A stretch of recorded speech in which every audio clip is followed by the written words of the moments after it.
کچھ لوگوں کو زمین میں دھسا دیا جائے گا، کچھ لوگوں کے چہروں کو مسخ کر دیا جائے گا، بگاڑ دیا جائے گا، صورتیں مسخ کر دی جائیں گی، حلیہ بگاڑ دیا جائے گا، اور کچھ لوگوں کے اوپر اللہ کی طرف سے آسمان سے پتھروں کی بارش ہو جائے گی۔ صدیقہ عائشہ نے دریافت کیا، انہلک یا رسول اللہ وفینا الصالحون، اے اللہ کے پیغمبر ذرا یہ بتائیے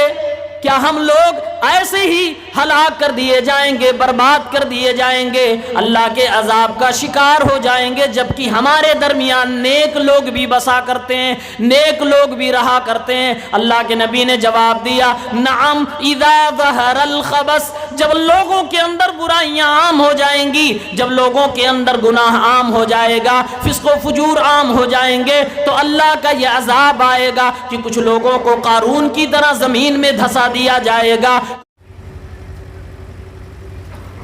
ان الحمد للہ نحمده ونستعینه ونستغفره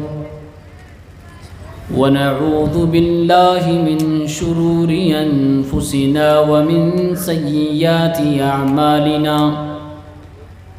من يهده الله فلا مضل له ومن يضلل فلا هادي له، وأشهد أن لا إله إلا الله وحده لا شريك له، وأشهد أن محمدًا عبده ورسوله، يا أيها الذين آمنوا اتقوا الله حق تقاته ولا تموتن إلا وأنتم مسلمون، يا أيها الناس اتقوا ربكم الذي خلقكم من نفس واحدة وخلق منها زوجها وبث منهما رجالا كثيرا ونساء، واتقوا الله الذي تساءلون به والأرحام إن الله كان عليكم رقيبا، يا أيها الذين آمنوا اتقوا الله وقولوا قولا سديدا يصلح لكم أعمالكم ويغفر لكم ذنوبكم، ومن يطع الله ورسوله فقد فاز فوزا عظيما، أما بعد فإن أصدق الحديث كتاب الله، وأحسن الهدي هدي محمد صلى الله عليه وسلم، وشر الأمور محدثاتها، وكل محدثة بدعة، وكل بدعة ضلالة، وكل ضلالة في النار۔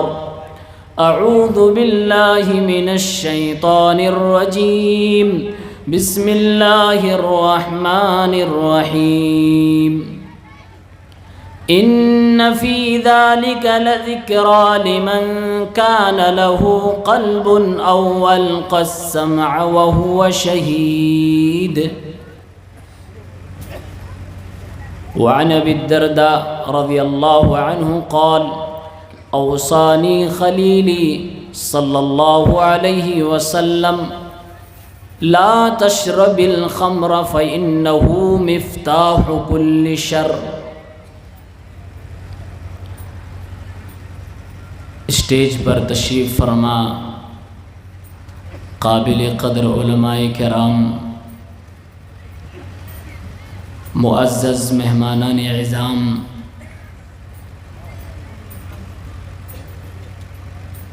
حاضرین اجلاس عام، اسلامی بھائیوں، نوجوان ساتھیوں، عزیز بچوں، پردہ نشین ماں اور بہنوں،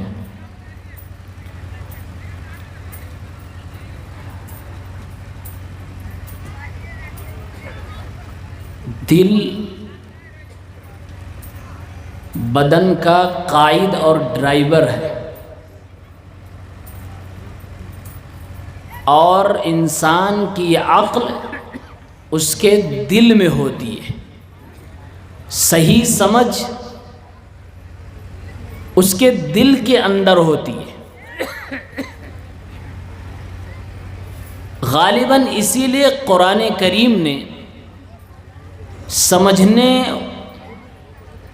اور فہم کی طاقت کا انتساب دل کی طرف کیا ہے،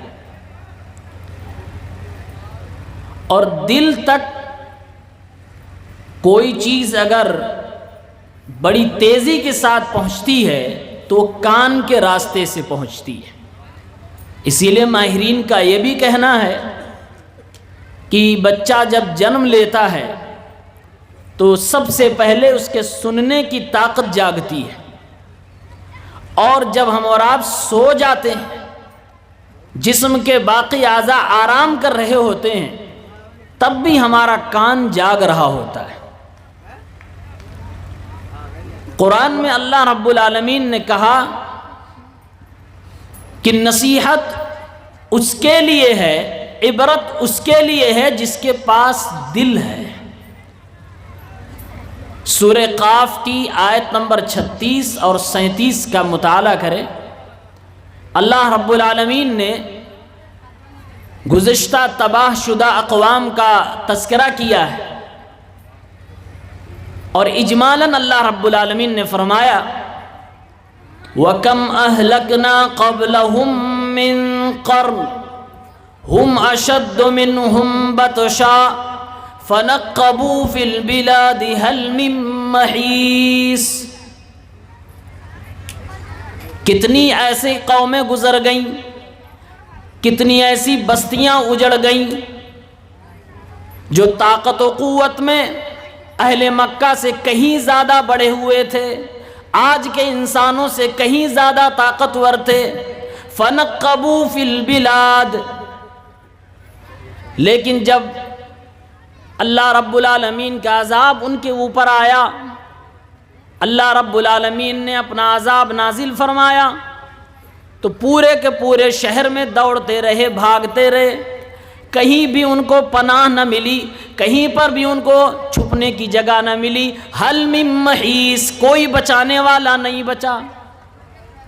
اللہ تعالیٰ نے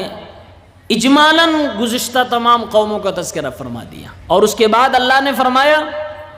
ان فی ذلک لذکریٰ لمن کان لہ قلب او القی السمع وہو شہید۔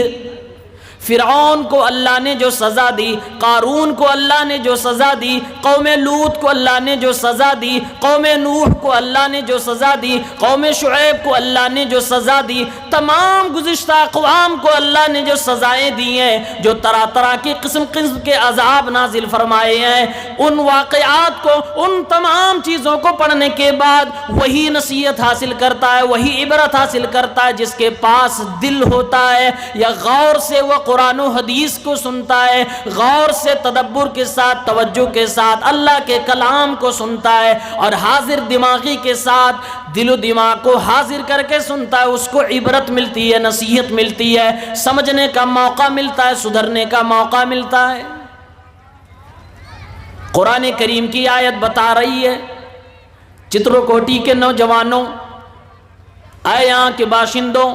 آپ کی سرزمین پر ہر سال، سالانہ طور پر بھی،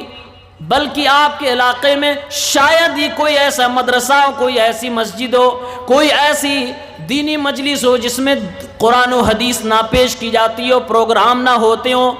ہندوستان کے کونے کونے سے معتبر و جید علماء آپ کے یہاں تشریف لاتے ہیں، قرآن و حدیث آپ لوگ بے شمار تعداد میں سنتے ہو، لیکن عمل کے میدان میں اگر دیکھا جائے تو آپ کا علاقہ باقی علاقوں کی طرح نظر آتا ہے، جہاں پر سال ہا سال کوئی بتانے والا بھی نہیں جاتا، اسی طرح سے آپ کی بستیاں بھی نظر آتی ہیں، آپ کی مسجدیں بھی اسی طرح سے خالی نظر آتی ہیں۔ اپنے آپ سے سوال کرو، یہ سالانہ طور پر ہر بار جو ہمارے جلسے ہوتے ہیں جس میں لاکھوں پیسے خرچ ہوتے ہیں، قوم کی امانتیں جس میں خرچ ہوتی ہیں، کیا ان کا کوئی ماحصل نکل بھی رہا ہے؟ کیا لوگوں کی زندگیاں بدل رہی ہیں؟ کیا کیا لوگ اللہ اس کے رسول کی طرف قریب آ رہے ہیں؟ کیا لوگوں کی گندی عادتیں چھوٹ رہی ہیں؟ کیا لوگوں نے شراب نوشی کرنا چھوڑ دیا؟ کیا لوگوں نے جوا کرنا کھیلنا چھوڑ دیا؟ کیا لوگوں نے غیبتیں کرنا چغلی کرنی چھوڑ دی؟ کیا لوگوں نے دین اور جماعت و جمعیت کے نام پہ جھگڑنا لڑنا چھوڑ دیا؟ اگر ہم ان ساری چیزوں پر اور اپنے ماحول پر نظر رکھیں گے تو آپ کو رزلٹ زیرو نظر آئے گا، اور اگر تھوڑا پوزیٹیو انداز میں دیکھ لیں تو رزلٹ آ بھی سکتا ہے، دکھائی بھی دے سکتا ہے، لیکن جس حساب سے یہاں پر پروگرام ہو رہے ہیں اس حساب سے نتیجہ بہت کم نظر آ رہا ہے۔ آئیے ایک حدیث سنتے ہیں، اس کے بعد بات آگے بڑھاتے ہیں۔ ترمذی کتاب الفتن 2185 حدیث کا نمبر ہے۔ راوی حضرت عائشہ رضی اللہ تعالی عنہ، حضرت عائشہ کہتی ہیں کہ اللہ کے رسول صلی اللہ علیہ وسلم نے ارشاد فرمایا، یکون فی ہذہ الامۃ خسف ومسخ وقذف۔ اللہ کے رسول ارشاد فرماتے ہیں میری اس امت کے آخری دور میں اللہ کی طرف سے 3 طرح کا عذاب آئے گا۔ کچھ لوگوں کو زمین میں دھسا دیا جائے گا، کچھ لوگوں کے چہروں کو مسخ کر دیا جائے گا، بگاڑ دیا جائے گا،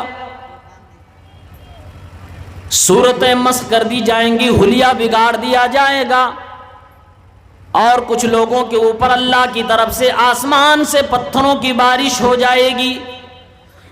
صدیقہ عائشہ نے دریافت کیا، انہلک یا رسول اللہ وفینا الصالحون، اے اللہ کے پیغمبر ذرا یہ بتائیے کیا ہم لوگ ایسے ہی ہلاک کر دیے جائیں گے، برباد کر دیے جائیں گے، اللہ کے عذاب کا شکار ہو جائیں گے، جبکہ ہمارے درمیان نیک لوگ بھی بسا کرتے ہیں، نیک لوگ بھی رہا کرتے ہیں؟ اللہ کے نبی نے جواب دیا، نعم اذا ظہر الخبث، جب لوگوں کے اندر برائیاں عام ہو جائیں گی، جب لوگوں کے اندر گناہ عام ہو جائے گا، فسق و فجور عام ہو جائیں گے، تو اللہ کا یہ عذاب آئے گا کہ کچھ لوگوں کو قارون کی طرح زمین میں دھسا دیا جائے گا، کچھ لوگوں کے چہرے یہودیوں کی طرح خنزیر اور بندر کے بنا دیے جائیں گے، اور کچھ لوگوں پر اللہ رب العالمین کا عذاب پتھروں کی شکل میں نازل ہوگا۔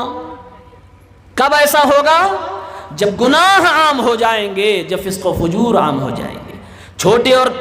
چھوٹے بڑے سارے گناہ آج ہم مسلمانوں کے اندر پائے جا رہے ہیں، شرک سے لے کر بدعت و خرافات، رسم و رواج، بڑے بڑے گناہ، زناکاری ہے، قتل و خوریزی ہے، بے ایمانی ہے، چوری ہے، جھوٹ ہے، لڑائی جھگڑا ہے، بے نمازی ہونا ہے، اس طرح کے کئی گناہ آج ہمارے سماج کے اندر تھوک کے حساب سے پائے جاتے ہیں۔ اللہ کے نبی صلی اللہ علیہ وسلم ارشاد فرماتے ہیں یہ گناہ کون سے ہوں گے؟ دوسری حدیث میں اس کی پوری وضاحت کے ساتھ بات موجود ہے۔ ترمذی کی کتاب الفتن ہی کی 2212 نمبر کی روایت اٹھائیں، وہاں تھوڑی سی وضاحت موجود ہے۔ عمران ابن حسین رضی اللہ عنہ اس حدیث کے راوی ہیں، کہتے اللہ کے رسول سے پوچھا گیا، وَمَتَى ذَلِكَ يَا رسول اللہ، اے اللہ کے نبی جس عذاب کے بارے میں آپ گفتگو کر رہے ہیں یہ عذاب کب اس امت کے اوپر آئے گا؟ یہ امت کون سی ایسی گناہ کرے گی جس گناہ کی بنیاد پر اللہ کا عذاب اتنا خطرناک انداز میں آئے گا؟ آپ نے فرمایا، اِذَا ظَهَرَتِ الْقَيْنَاتُ وَالْمَعَازِفُ وَشُرُبَتِ الْخُمُرُ، جب ناچنے والی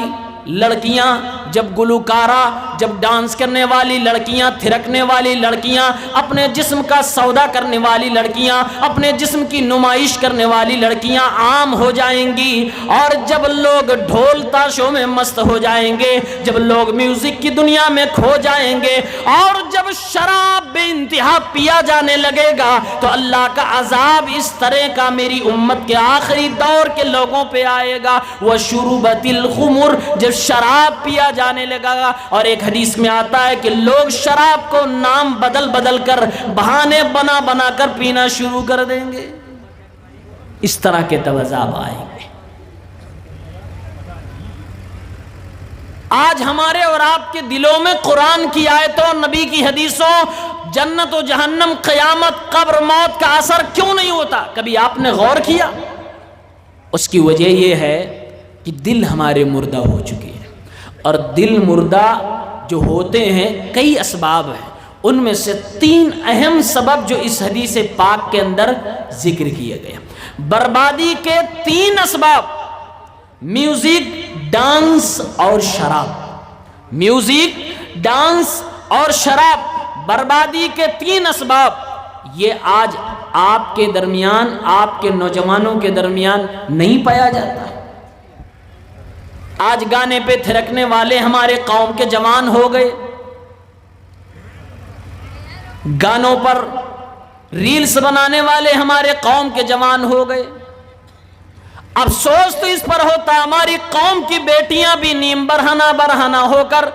سوشل میڈیا پلیٹ فارم پر اپنے جسم کا دوسروں کو دیدار کرانے لگی، گانوں پر تھرکنے لگی ہیں۔ جس قوم کے نبی نے یہ کہا ہو کہ اس طرح کے جب گناہ عام ہو جائیں گے تو عذاب آئے گا، اس قوم کے نوجوان لڑکے اور لڑکیاں اس طرح کے گناہوں کے اندر ملوث ہو جائیں جس میں اللہ کے نبی بتا رہے ہیں، او میری قوم کے لوگوں تم گواہ رہنا، میں یہ بتا کے جا رہا ہوں آنے والی نسلوں میں یہ برائیاں نہیں ہونی چاہیے کہ آج کی نسلیں شراب کے اندر مست ہو جائیں، میوزک کے اندر کھو جائیں اور اسی طرح سے ڈانس کی دنیا کی دیوانے ہو جائیں۔ آج آپ دیکھیے دنیا کے اندر مسلمان پریشانی کے وقت میں مشکلات کا سامنا کر رہے ہیں،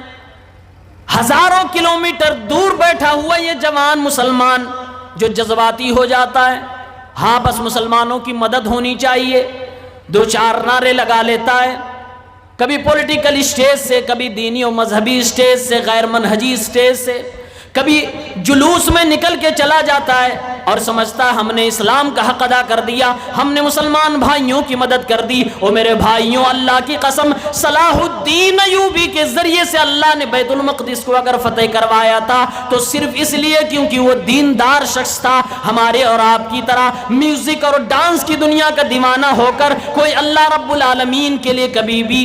اپنے آپ کو قربان نہ کر سکا اور نہ کر پائے گا، اور اگر کر بھی لے جائے تو اس کا کوئی بھی فائدہ نہ ہوتا ہے۔ اس لیے پہلے اپنے آپ کی اصلاح کریں، اپنی دنیا کو بدلیں، اپنے آپ کو دیندار بنائیں اور اس طرح کے خرافات سے، گناہوں کی چیزوں سے، فسق و فجور کے کاموں سے اپنے آپ کو دور کرتے چلے جائیں، ورنہ اللہ کی مدد کبھی بھی نہیں آئے گی۔ اللہ کا قرآن کہتا ہے ان تنصروا اللہ ینصرکم، اگر تم اللہ کی مدد کرو گے کہ تو اللہ تمہاری مدد کرے گا، اگر اللہ کی مدد نہیں کرو گے تو پھر تمہارے رونے چلانے اور تمہارے بچوں کے بلکنے، تمہاری عورتوں کے بیوہ ہو جانے سے اللہ کو کوئی پرواہ نہ ہوگا۔ اللہ رب العالمین تو کہتا ہے، میرے پیغمبر ارشاد فرماتے ہیں کہ اس دنیا میں ایک بھی مسلمان، ایک بھی مومن اگر ناحق مار دیا جائے تو اس کے بدلے میں اگر ساری دنیا کو بھسم کر دیا جائے، ساری دنیا کو مٹا ڈالا جائے، پھر بھی اللہ کو کوئی پرواہ نہ ہوتی ہے۔ وہ میرے بھائیوں، آج ہم اور آپ مارے بھی جا رہے ہیں، آج ہم ستائے بھی جا رہے ہیں، بے گھر بھی کیے جا رہے ہیں، لیکن افسوس ساری چیزیں جانتے بھی ہیں، ساری چیزیں سوشل میڈیا کے ذریعے سے دیکھتے بھی ہیں، لیکن افسوس کا وقت یہ ہے کہ ہمارے کلیجے میں پانی نہیں، ہمارے دین میں کوئی غیرت نہیں آ رہی ہے، ہماری زندگی میں کوئی تبدیلی نہیں آ رہی ہے، ہم اللہ کے قریب نہیں جا رہے ہیں، ہم دین کو فالو نہیں کر رہے ہیں۔ ہم کب سدھریں گے؟ کب ہمارے سدھرنے کا موقع آئے گا؟ اب کون کون سے دن دیکھنے باقی ہیں؟ یہ 3 چیزیں آپ بچا لیجئے۔ آج میں صرف انہی 3 چیزوں کی بات کر کے بات ختم کروں گا۔ میوزک، ڈانس اور شراب، یہ بربادی کے بڑے اسباب ہیں۔ آئیے سب سے پہلے لیتے ہیں میوزک۔ میوزک مطلب ڈھول، تاشا، گانا اکثر و بیشتر لوگوں کی موبائل میں ہوا کرتا ہے، لوگ سنتے رہتے ہیں، لوگ اسے اپنی روحانی غذا سمجھتے ہیں۔ قرآن کریم سورہ لقمان کی آیت نمبر 6 میں اللہ تبارک و تعالیٰ نے اس میوزک کی دنیا کی حقیقت کو کھول کے رکھا۔ فرمایا اللہ رب العالمین نے وَمِنَ النَّاسِ مَن يَشْتَرِي لَهْوَ الْحَدِيثِ لِيُضِلَّ عَن سَبِيلِ اللَّهِ بِغَيْرِ عِلْمٍ، کچھ لوگ تو ایسے ہیں اپنی گاڑھی کمائی خرچ کر کے 15,000 20,000 کی موبائل خرید کے لاتے ہیں، ساؤنڈ الگ سے خرید کے لاتے ہیں اور پھر اس کے بعد اس میں گانے چلاتے، مووی دیکھتے، یعنی کہ اپنی دولت کو حرام کام کرنے میں لگاتے ہیں۔ اللہ نے ایسے لوگوں کے بارے میں فرمایا یہ لہو الحدیث خرید کر لاتے ہیں، یعنی ایسی چیزوں میں اپنے پیسے خرچ کرتے ہیں جس سے وہ خود اللہ سے دور ہو جاتے ہیں، اور پورا دل لگا کر پورا انہماک کے ساتھ وہ غلط کام کر رہے ہوتے ہیں۔ آپ نے میوزک کے بارے میں سنا ہے کیا ہے؟ ابن عباس رضی اللہ تعالی عنہما اس آیت کی تفسیر کرتے ہوئے فرماتے ہیں یہ کس پس منظر میں آیت نازل ہوئی تھی؟ هو الرجل الذي يشتري الجارية تغنيه ليلا ونهارا، کہا یہ اس شخص کے بارے میں آیت نازل ہوئی تھی جو شخص پیسے سے لونڈی خرید کر لایا تھا، ناچنے والی ایک ڈانسر لیڈی کو خرید کر لایا تھا، اور وہ روزانہ دن و رات ناچتی تھی، گاتی تھی، اس لیے نہیں کہ لوگ اس سے تسلی حاصل کرتے تھے، اس لیے تاکہ لوگوں کو قرآن سے دور کیا جا سکے، تاکہ لوگوں کو محمد الرسول اللہ صلی اللہ علیہ وسلم کے پیغام سے دور کیا جا سکے۔ قرآن کریم کی اس آیت کی تفسیر ابن عباس رضی اللہ عنہما نے جو کی ہے، یہ اس بات کی دلیل ہے کہ ہر دور میں میوزک اور گانے اور ڈانس کرنے والی لڑکیوں کا استعمال ہوا ہے، تو صرف اس لیے تاکہ یہ مسلمان جو محمد الرسول اللہ کے ایک ایک پیغام کے لیے، ایک ایک حکام کے لیے، آپ کی ایک ایک بات پہ جان دینے کو تیار ہوتا ہے، یہ مشغول ہو جائے، یہ دوسری دنیا میں چلا جائے، یہ بہک جائے، اسے قرآن کی فکر نہ ہو، اسے محمد الرسول اللہ کی حدیثوں کی فکر نہ ہو، اسے مومنوں اور مسلمانوں کی فکر نہ ہو۔ مقصد صرف یہی ہوتا ہے، آج پوری سرگرمی کے ساتھ، آج پوری طاقت کے ساتھ، آج پوری میڈیا لگی ہوئی ہے، اے مسلمانوں تم قرآن پڑھنا چھوڑ دو، تم حدیثوں کو پڑھنا چھوڑ دو، تم علماء کی باتوں کو سننا چھوڑ دو، تم کو دین سے دور کرنے کے لیے، قرآن سے دور کرنے کے لیے جو مشرکین مکہ نے کیا تھا وہ آج بھی کیا جا رہا ہے۔ تمہیں قرآن سے دور کرنے کے لیے میوزک تمہارے گھروں میں پہنچایا گیا، میوزک خریدتے ہو، میوزک خرید کر سنتے ہو، اپنے بچوں کو سلاتے ہو، اپنے بچوں کو بہلاتے ہو، میوزک کے ذریعے سے بیویوں کو انٹرٹینمنٹ کرتے ہو، میوزک کے ذریعے سے خود کا دل بہلاتے ہو، میوزک کے ذریعے سے، میوزک کے ذریعے سے جس قوم کے جوان روحانی غذا حاصل کرنے لگے وہ قوم امت محمدیہ کی قوم نہیں ہو سکتی، وہ محمد الرسول اللہ کی سچائی ہوئی تربیت کے پروردہ نوجوان نہیں ہو سکتے، وہ قرآن کے شہدائی نہیں ہو سکتے، وہ بلال کے دیوانے نہیں ہو سکتے، وہ عمر، عثمان، علی، ابو بکر کے چاہنے والے نہیں ہو سکتے۔ اس لیے اگر آپ میوزک سے نہیں دور ہوں گے تو قرآن سے کبھی بھی قریب نہیں ہو سکتے۔ یہ ابن عباس کی تفسیر بتلا رہی ہے۔